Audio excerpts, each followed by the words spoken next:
Hey guys, welcome back to my channel. Thank you so much for tuning in today. I'm back with another get ready with me video. I love filming these videos because I usually ask you a few questions, and when you guys leave me comments down below, I usually go through the comments, and sometimes it really helps me to make some decisions.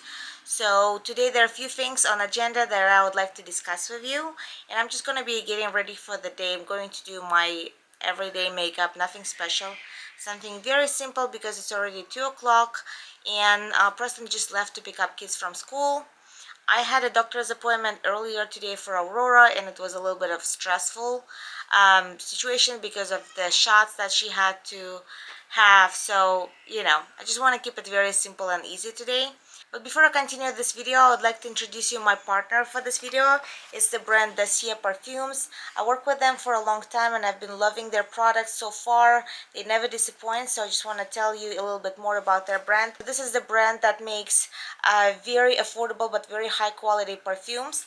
This is the packaging, how it looks like straight out of the box when you receive it.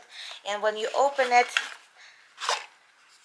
you also get this little card that tells you a little bit about the fragrance that you ordered. This particular one is Florential Vanilla.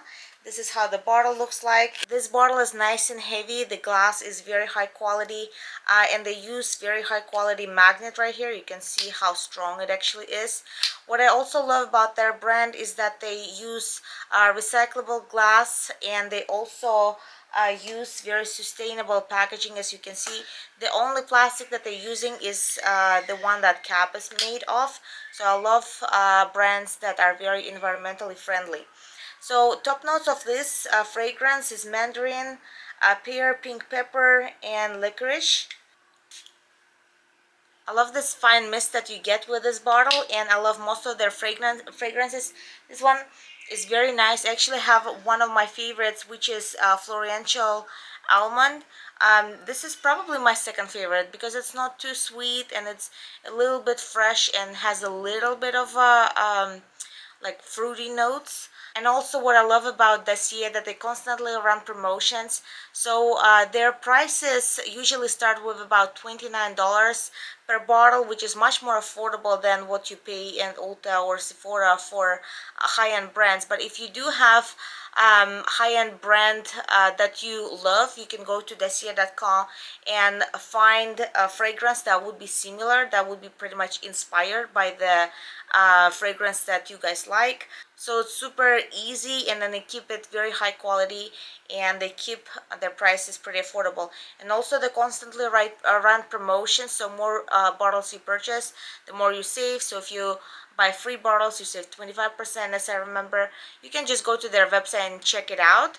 I'll post a link down below if you guys are interested. But I stand by this brand and I highly recommend it. And now back to the video. So in my previous video, guys, I mentioned that I was thinking to get the like annual passes for Disneyland for our family, and I was planning to take maybe one child at a time, and most of you guys suggested that it was a good idea and I should just go ahead and do that.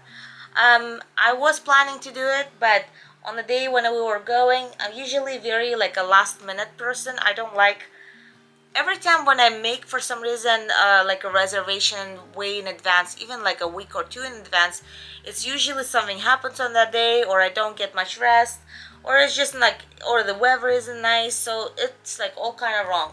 So I prefer when I'm in a good mood and the day is going well and I'm like, let's just get up and go.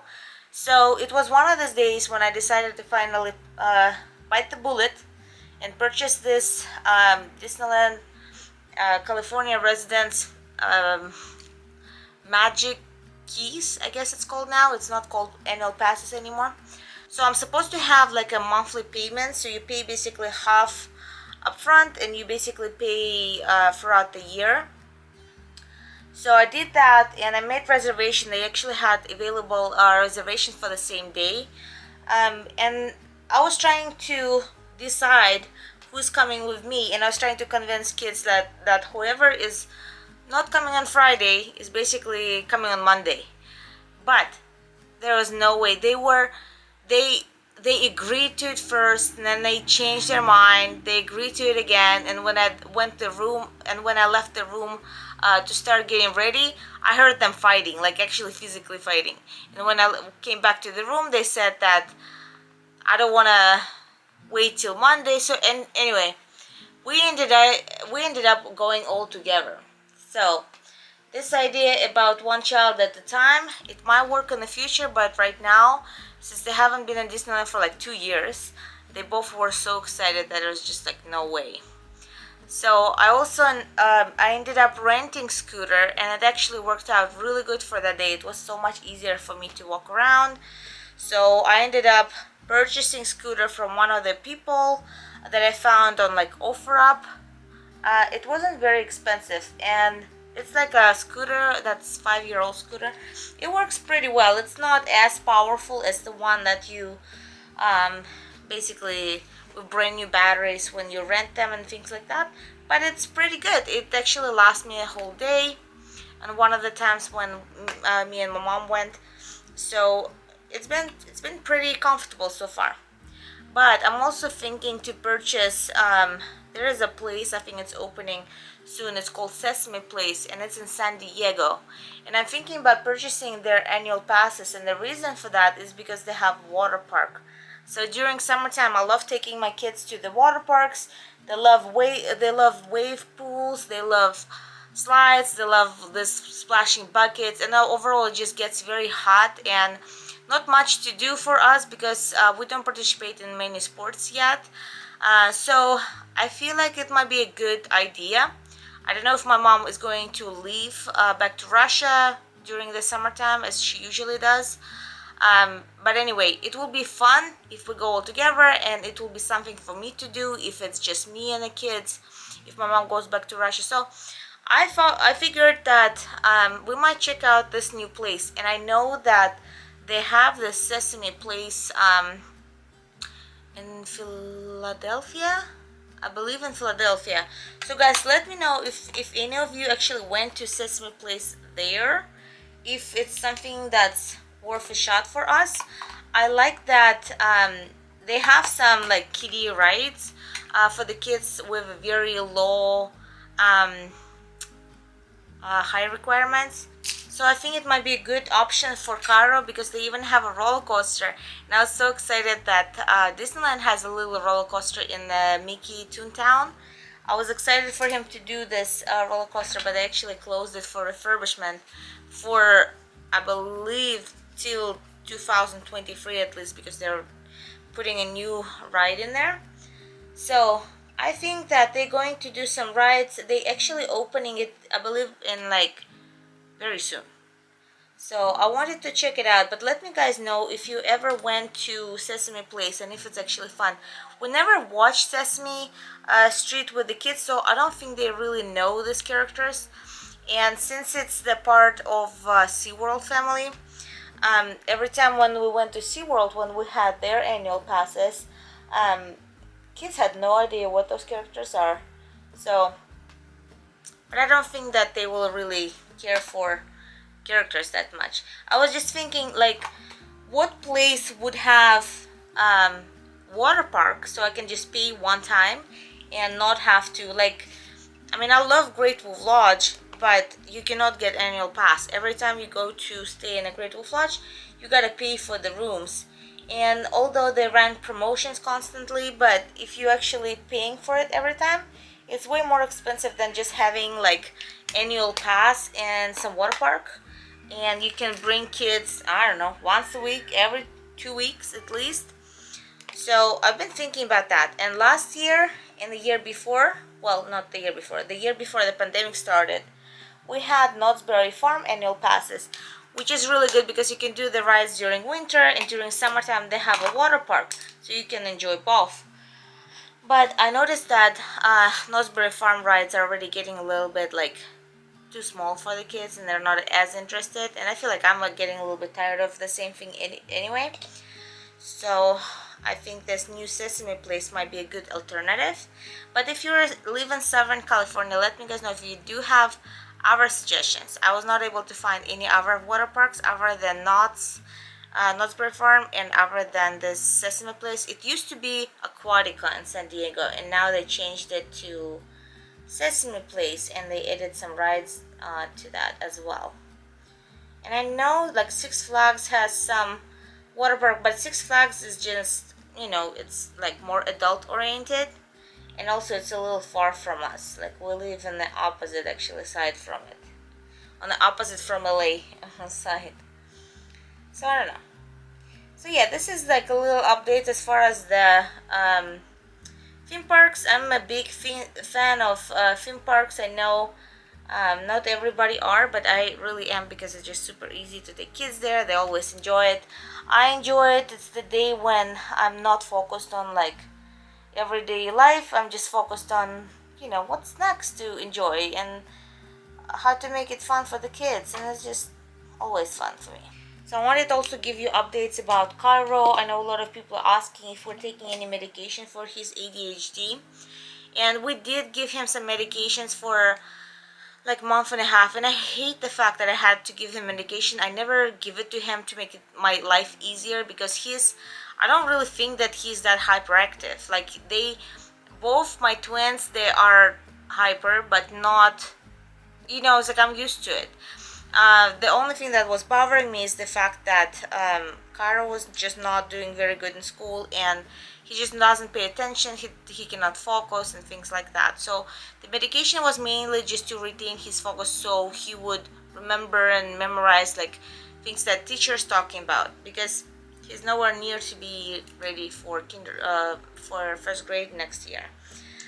But after talking to teacher, and she said, I was like, do you think it really helps him learn? Like, I didn't notice when I do homework, didn't notice that much progress. Like, I do homework, but I still feel like what he knew back then, that's what he knows still. He may know a little bit more.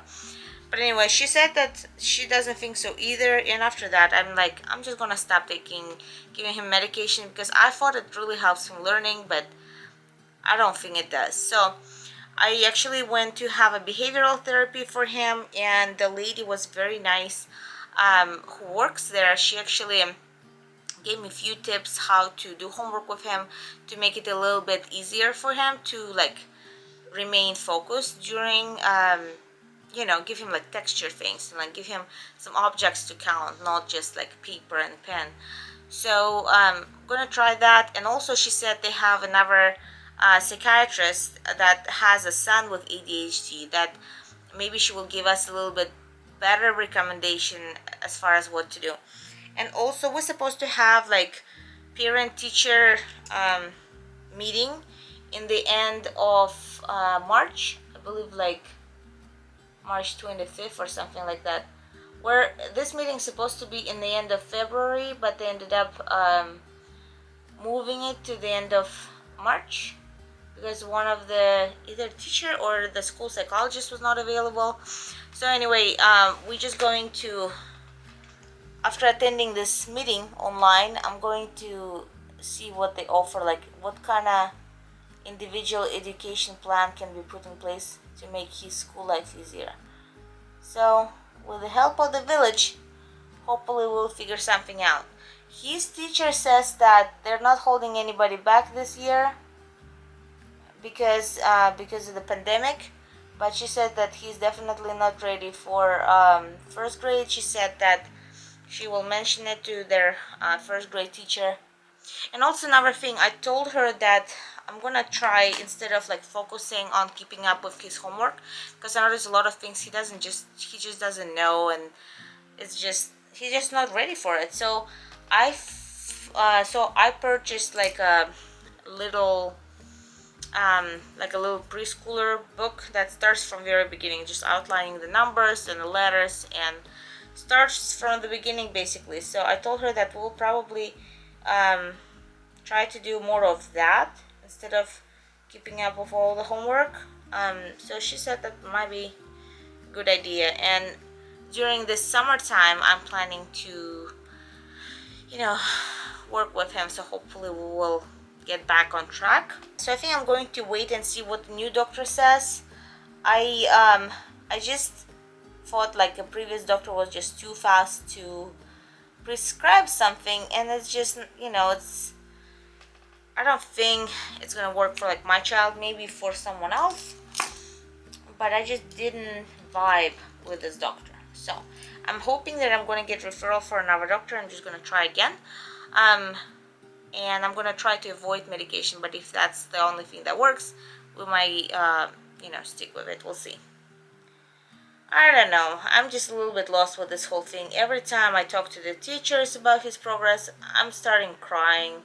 And it's just, I don't know. I feel so bad because Cairo he's a little person. So he has some health issues because of that. And then his eyes, he has like astigmatism. I don't know if he will need like glasses later or not. And then also this is just like, come on. Give him a break. So yeah, I don't know. It's not the end of the world, but if you're a parent, you know what I'm talking about. Every little thing or a big thing, just it's hard. I actually talked to Cairo's orthopedics today, and it seems like his legs are bowed, but they're not progressing. So we don't need to do his surgery. He said that until like at least 7 or 8. So which is the good thing. So at least we don't have to do that now, because that would be a heck of stressful for me and for him. And another thing I wanted to ask you, for all the moms out there who are not stay-at-home full-time stay-at-home mom, for women who actually work, what age in America, what age do women usually start working, and how do you guys do it with the daycare expenses and things like that? Because there's no way that we have 3 kids. There's no way we can pay for daycare for all 3 kids. It's like all of our income will be going towards that. So how do people do it in America? Because in Russia we have free kindergartens since the kids are 3 years old.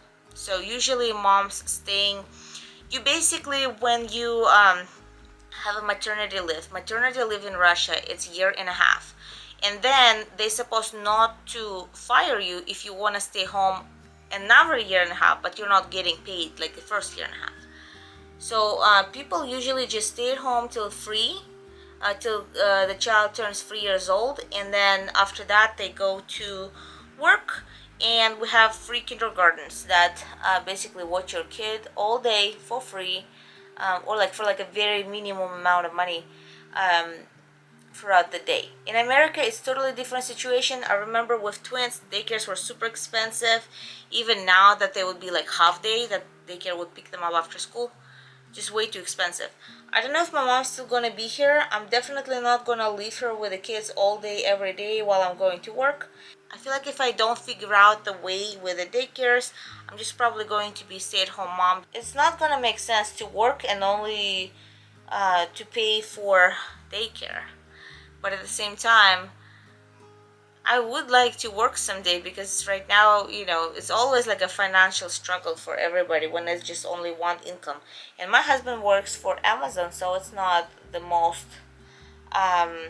he likes his job, but it's not the most, how to say it nicely, not the most financially benefiting job, let me say that this way. So anyway, I'm just going to apply a little bit of this Fenty lip gloss. This is like so old, I need to get rid of it, but I love it. That's super easy. And I just will be ready to take off. Thank you so much for watching this video. Please leave me your like and comments down below. Please subscribe to my channel if you haven't done so yet. And until the next time, I will see you guys soon. Bye.